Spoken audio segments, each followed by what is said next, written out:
What's going on, everybody? LK here, and today I want to talk about characters again. What is your relationship to the character that you're choosing to play in a fighting game? Surprisingly, this is really important because, in my opinion, this affects your entire experience with the fighting game that you're playing. It affects your drive to play, it affects your motivation to practice and push yourself and push the techniques of the character that you're using. It affects a lot about the game, how much fun you have with the game, whether or not you talk positively or negatively about the game. And the way we're going to do this is from the perspective of social links. Yay! Persona strikes once again. Jokes aside though, in my opinion, there's like a spectrum that you can interact with the character that you play and the characters in the game in general, not even just the character that you play. This is an intersection between how much you actually like the character you're playing and how much you want to win. Like every year or so, I make a guide, like a character picking guide when a new fighting game comes out, but usually it just has the steps that I follow / I recommend to people when they're trying to figure out what character they should play in a fighting game. So rather than like a character overview where I'm like, oh, Ryu is a mid-range character that shoots fireballs and likes to anti-air and plays like honest or whatever, instead I'd be like, oh, well, if you like the character, then you should play them, and if you don't have any characters you like, then find a playstyle that you like, and I have like a little checklist that would go down, right? Telling somebody, oh, you should play the character that you like is actually really good advice. And honestly, it's the best advice, I think. But I also think it's pretty interesting that as you keep on exploring the fighting game genre, this kind of intersection, this dance you play between characters that you like and that you think you can win with, and characters that you don't like, and how much you think these characters can like win or lose or whatever. So right now, I think in most 1v1 fighting games, especially with how careful devs are with balancing these days compared to the past, you really can just play the character that you like. And if you have competitive aspirations, I mean, you could either still play the character that you like, or you might have to make that choice of like, oh, what do I want to do? But you still could get really far just playing the character that you like the most. But when you're playing a team fighter, like a versus fighter or something, so for all you people who are in the Project L rating room, for example, this would include you guys, I don't really think you can totally just play what you like in team fighters. So this might piss some people off, but I don't really think in team fighters you could just play the character you like. And it was doing Dragon Ball FighterZ that I kind of came up with this spectrum list that we're about to go through.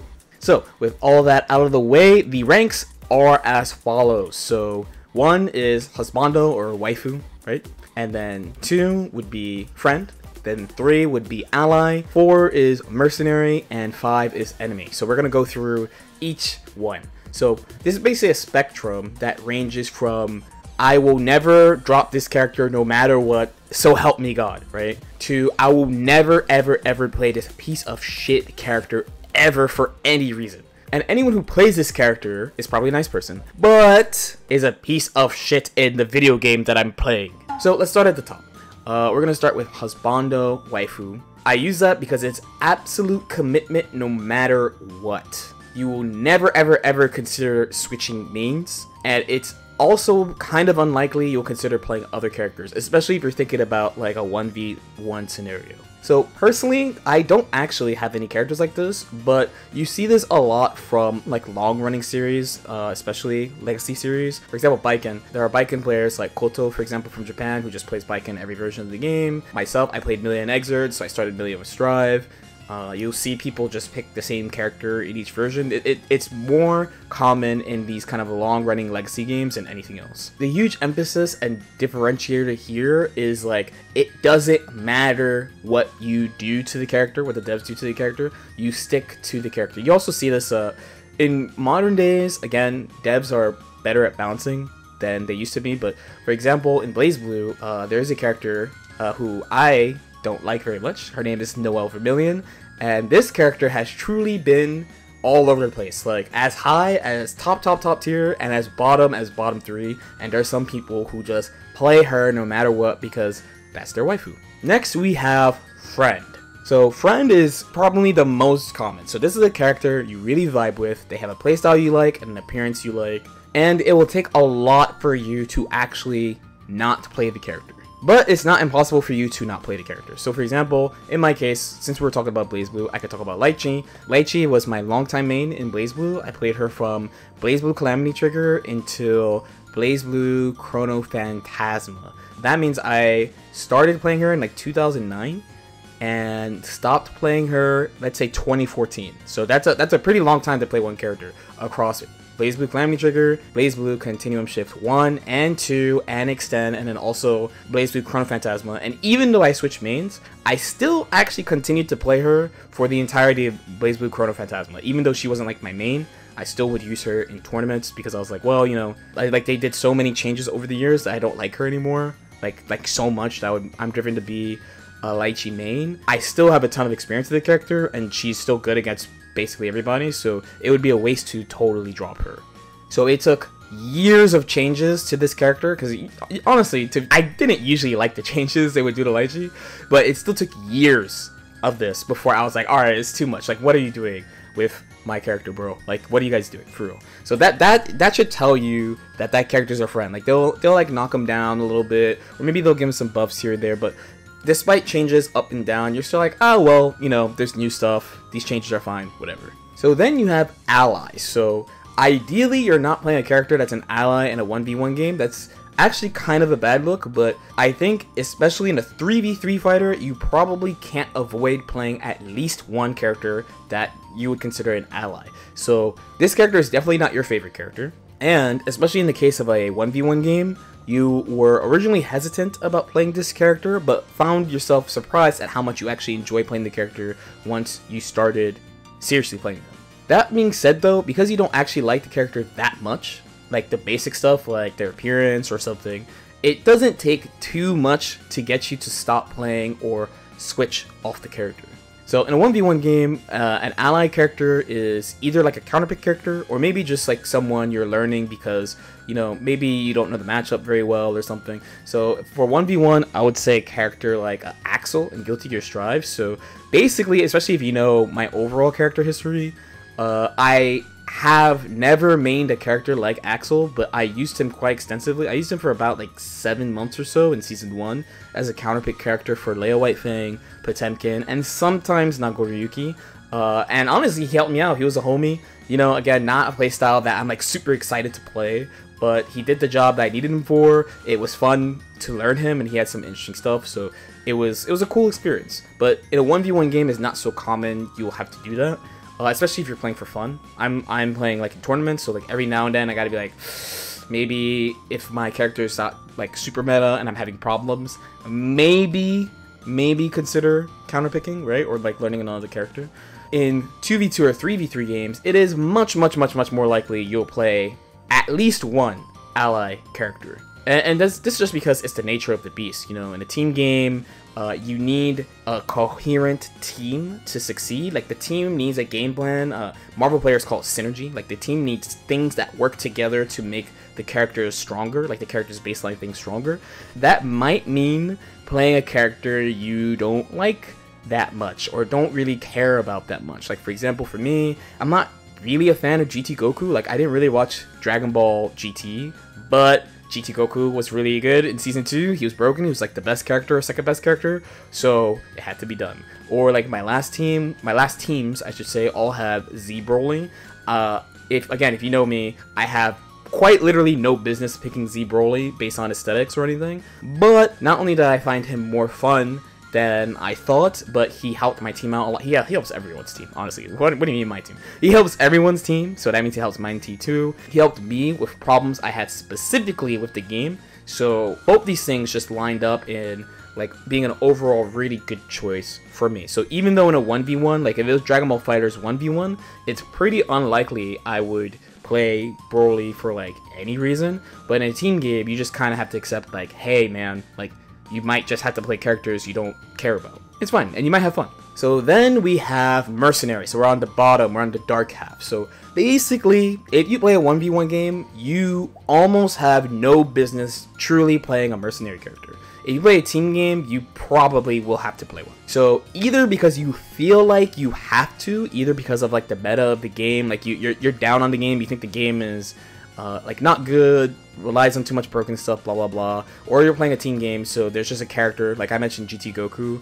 so like for me, I'm like, oh well, you know, he does stuff that helps me that I like, but there might be a case of you don't like some meta character in a team game, and you're like, oh well, I have to do it because they're so good. Like for me, for example, it's probably Bardock. Like I don't really care about Bardock, but he was always so good in early DBFZ that I was like, well, I guess I have no choice but to play this character, you know? Like I made multiple teams around Bardock where like I don't really care about Bardock, which is unusual, but that's the nature of a team game, I think, you know? But in a 1v1 game, you have another reason for picking a mercenary character, which is it could be a character you don't really have business playing, you don't really like them, but you learn the character so that you learn how to fight them better, because either there's no high level representation of the character, or it's just weird. Like someone who plays a character that's like technical could tell you the things to practice, but it's so hard to get down that you figure that you should just learn the character anyway. So I have a few of these. There's characters like Taokaka. I don't really like Taokaka, but I learned Taokaka in Blaze Blue. I despise, we always talk about this, I despise item throw characters on principle, but I not only learned Teddy in Persona 4 Arena, but I also learned Faust in Guilty Gear Strive, actually. In Season 1, I spent a good amount of time, maybe like 4 months playing Faust in Guilty Gear Strive. Again, don't like item throw characters, but had to be done so I could learn more about the character. I mean, there's actually a secret third one. It's funny because when I'm recording this, there's actually a secret third reason you would learn a mercenary character, which is when I think people really downplay a character and I hate the character, I learn the character and play them against people. So that's actually me with Teddy. Me both with Teddy and Taokaka, I both learned those characters because I wanted to get better against them, but also I was like, people really underrate these characters, and I think they're really, really stupid and scrubby. So I'm gonna show people that these characters are really silly. So the main people who will really be interacting with mercenary characters will basically be competitive players. Like if you're playing for fun, you will probably have a time where you think like, oh, I should learn this character so I can improve against them, but you won't have like the other things of like, oh, I want to show everyone that this character is like underrated, or of course, again, in a team game, it is likely that you will need to play an ally or a mercenary, because again, you need a cohesive team where everyone works together, and it might mean playing something you don't necessarily like. And then last, on the opposite side of the spectrum of husbando waifu, we have the enemy. I call it enemy too, specifically because it's again a Dragon Ball thing where there's some characters where I'm just like, fuck this character forever. The main one being, of course, Adult Gohan. I despise Adult Gohan. Dragon Ball FighterZ made me hate Vegeta, who was one of my favorite Dragon Ball Z characters, and now he's one of my favorite characters again, because I ended up playing base Vegeta, so I was like, oh yeah, like he is cool, it's fine. But I kind of liked Gohan, and then now I like hate Gohan because DBFZ. So these are characters you absolutely despise. You will not play these characters no matter what, either because of like something in the story or their playstyle or something you don't respect about them. That's the big thing. It's just you don't respect the character for some reason, and that makes them instant enemy. And everyone, like, it doesn't matter. Everyone has a character like this. There's some characters that it's like a scene, like the scene kind of agrees the character's an enemy. So like, I can't speak for current DBFZ, but as usual, I'm Prophet, right? I was like, if they actually give Adult Gohan all the stuff the Gohan players want, you're not gonna like the game. So I don't know what's going on right now. All I said is I told you so, right? Same with Vegeta. Is another one where I was like, same Vegeta, right? But some common ones would be for Guilty Gear, it's Elfelt, for example. There's a lot of like high level GG players in NA who don't like Elfelt because reasons, right? That's not for this video. I made videos about Elfelt before when Stripe came out, if you want to watch one of those. Or for Blaze Blue, it's Arakune. So obviously there are people who would like Elf, you know, she's a waifu, she got big titties, she's got 3 guns, she's really broken, she's got a lot of combos, right? So she's got all that shit going for her. She's a very moe waifu, like, oh my god, I love you so much, haha, character. A very bright character design too. So there's obviously going to be people who really, really like her. There's also going to be people who really, really don't like her, but because of in-game reasons. But then there's like Arakune, where there's some people who really actually think Arakune's design is like cute and they like it and stuff, where the majority of BB players like, fuck Arakune, ruins the game. There's some characters that are like that. They're like scene-wide enemies. But then there's like personal ones where you'd be like, why do you hate Giovanna? Or I'm actually one of those people where I'll say like I don't like a character and people be like, why? right? So for Strive, you've been following me for Strive. I was first on the Jacko hate train. I was first on the Faust hate train. I was early to some of this stuff. I was first on the Gold Lewis hate train. I was by far the first on the Happy Chaos hate train, right? I was super early to be like, yo, these characters, man. And people were like, why? And then later they're like, oh my god. Oh my god, right? So these are characters that kind of fall in line with that. Let me know what you guys think though. Who are your husbando waifus? Who are your friends? Who are your allies? Who are your mercenaries? Who are your enemies? Like me personally, I don't have any character I would truly be like, I will play this character no matter what they do to them. Maybe because I'm so like tournament build, for lack of a better word. I have plenty of friends and characters, right? There's like Lychee, Valkenhayn, who unfortunately I didn't get to play for a long time. It's like Mitsuru, Margaret. Most of my like multiple version mains fall into friend. Any like ally characters would be like, originally it's Baiken, but now I actually really like Baiken. I consider Baiken like, that's a friend.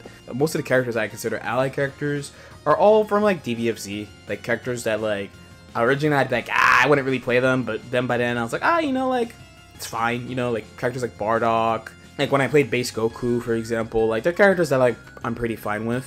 Mercenary characters, they're like it has to be done, so characters like GT Goku, like I mentioned, Broly ended up becoming a friend. Like it was a mercenary pick who, the more I played him, the more I enjoyed him. So like the main thing would be just, I wouldn't buy the game and pick the character. It was just something that like, oh, this is something I think I have to do, and then it not only turned out to work well, but because my team became coherent, I was like, oh, this guy makes everything work. That's great. And enemies, there's so many. I mean, we already talked about like Arakune and Elfelt, but then there's other characters. So we don't gotta go too deep into that. So let me know your list. As usual, if you have any question or comment, definitely feel free to leave them in the comment section below. So also for the patrons on Patreon, we do viewer request videos there. Things about like how I actually make videos, like my process and things like that. All that stuff goes there. So if you like that, check it out. Like and subscribe if you guys feel like it. And I'll see y'all next time. Peace out.